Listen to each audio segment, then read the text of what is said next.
97% of women have experienced sexual harassment. 1 in 4 trans people have experienced a physical assault or violence. 85,000 women are raped each year on average in England and Wales. Approximately 90% of those women raped are known to their perpetrator prior to the offence. This poem is called Asking For It by Natalie Denny. He told me she was asking for it. You know, short skirts, that low-cut top. Cancels out the word stop. He told me boys will be boys and women are the favourite toys. He said women pretend they don't like it, but you can tell by their eyes. They play hard to get, their resistance is lies. A wolf whistle here, a little grope there. It flatters them really. They love when we stare. He said it was their fault anyway, for wearing those spray-on pants, and for grinding their hips, and licking their lips, and breathing, I wanted to say to him, but knew it would have went over his head. I asked him how he knew all this instead. He informed me that body language accounts for over half of communication, and hers was wired for fornication. He said her mouth might say no, but her body said more, so his advances were accounted for. Catcalling is just a bit of banter, love. Women need to smile and suck it up. I told him that all women want him, as desirable as he thinks he may be. He chuckled and replied, persistence is key. If they don't, they must be one of those sorts. Lesbian, I offered.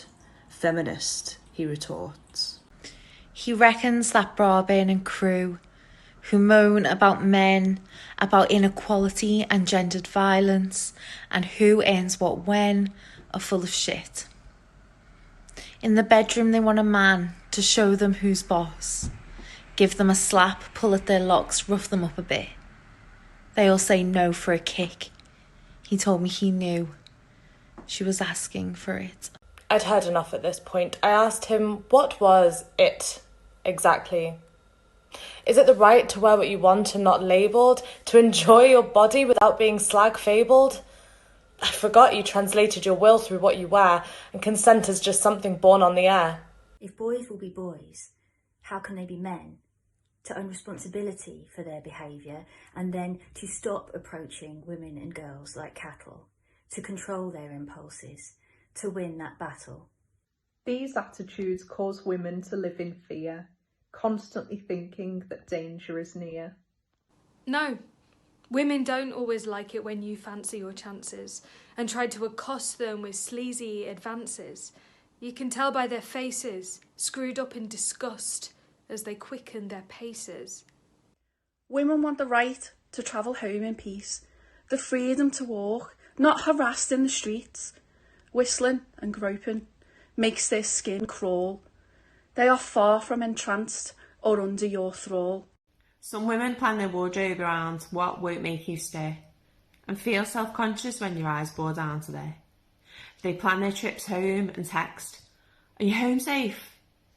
They keep the keys between their fingers and they check on all their mates. Some women live in a state of fright. They keep their head bowed and stay in at night. Others might just feel good in their spray-on pants. They grind their hips and lick their lips for no other reason that they love to dance. So let's not hide behind the culture of victim blaming, of shirking responsibility and slut-shaming. You are in charge of your own course of action, no matter how her very existence may move you to distraction. I informed him that legally, body language doesn't veto word, no matter what he thinks he's seen and not heard. Her mouth says no, so take it as testament. There's a fine line between persistence and pestilence. And then on to the feminist debate. To be a feminist is not about hate. You can love men and not subjugate. This argument that gets thrown out, it's full of shit. See, I've heard it all before. This ridiculous misogynist law. They say, you want equality, but you still want to be spanked. Like, because you like rough sex, your pyre is blanked. It is avoid reasoning. I asked him, what world are you living in if the way you're treated in bed correlates to you craving to be a second-class citizen? And I'm not saying that all women are innocent. We can be overt. We can tease who we please and preen and flirt. But the key is this: who is it that's being oppressed? And it's the group gender stereotyped in the skirt. I asked him again, what is it exactly? Is it the right not to be groped up in bars? Of layer upon layer of emotional scars, of fighting through self-pity, of being afraid to walk at night in your own city. I told him the truth. She never wanted you. Mate, unfortunately, you're the one living the lie. Unashamedly. He stood there in shock, mouth hanging open a bit.